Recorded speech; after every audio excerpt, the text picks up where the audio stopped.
जब हमारे देश में ना 3 चीज़ों को प्राइवेटाइजेशन में डाला गया। एक उसमें बैंकिंग थी, दूसरा टेलीकॉम था, इवन आप बैंकिंग में इंश्योरेंस इंडस्ट्री को भी लगा सकते हो, और पोस्टल इंडस्ट्री होगी। जो लोग उससे रिलेटेड हैं वो उसको समझ सकते हैं, उस बात के लिए जो बात मैं कह रहा हूँ। उस समय लगता था कि सबको ये चीज़ सर्वाइव नहीं कर पाएंगी।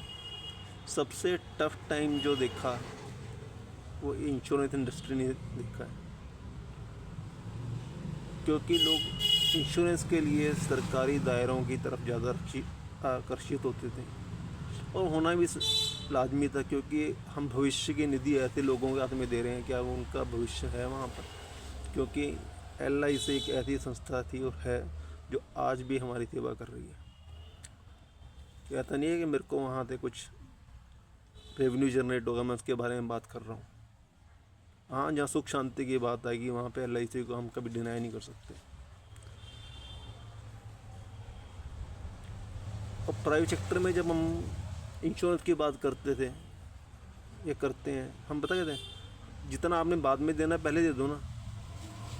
तो बैंकों ने वो चीज़ समझ ली। इस चीज़ के लिए बैंकों ने कहा एक काम करो, आप हमसे ले लो, आप कैश 10-10, 20-20 लाख के लोन दिए। वो हर महीने की जब EMI देने का टाइम आया, 2-2, 4-4 साल लोग खुशी खुशी देते रहे कि प्राइवेट सेक्टर में काम चलता रहा।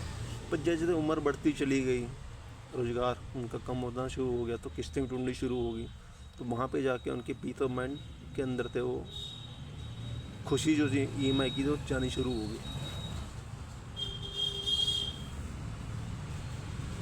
सेक्टर कोई भी गलत नहीं है कि उस सेक्टर को हम किस नज़रिए से लेते हैं, इस बात की मैं कर रहा हूँ। अगर आप सही समय पर सही निर्णय लेते हो, अगर आपको लगता है कि आप भविष्य में 1 करोड़ रुपये नहीं कमा सकते हैं, तो आपको 1 करोड़ रुपये का लोन भी नहीं लेना चाहिए। मेरी इस मानना तो ये है। हम कहते हैं भविष्य में अगर 1 करोड़ का आप लोन ले रहे हैं तो कम से कम आपके पास 5 करोड़ का इंश्योरेंस होना ज़रूरी है। पर 5 करोड़ का इंश्योरेंस भी यूँ नहीं मिलता ना कि कोई भी किसी को उठा के दे दिया जाए। उसकी लाइबिलिटी ना देख के ना उसकी इनकम देखी जाती है, उसका फिजिकल स्ट्रक्चर देखा जाता है, उसका ऑरा देखा जाता है कि उसका वर्थ कितनी है। तो अपनी वर्थ बना के रखिए, तो शायद आपका ज़िंदगी में कुछ सर्वाइव कर सकते हैं। नहीं तो जो आपकी काबिलियत है ना, उस काबिलियत को इतना धुंधला करने की कोशिश की जाए। धुंधला इसलिए बोल रहा हूँ, जो थोड़ा सा थोड़ा आपको दिखेगा, क्योंकि उस टैलेंट को मिटा तो सकते नहीं है। क्योंकि मिटाने के बाद तो इतना और चमकना शुरू हो जाता है वो, फिर लोग उनके नेड़े लगते नहीं हैं जिन्होंने उसको डिस्ट्रॉय किया होता है। और जो बात जिसकी बात कर रहा हूँ उस बात को वो समझते भी हैं। हम किसी की मेहनत को ना शून्य नहीं कर सकते।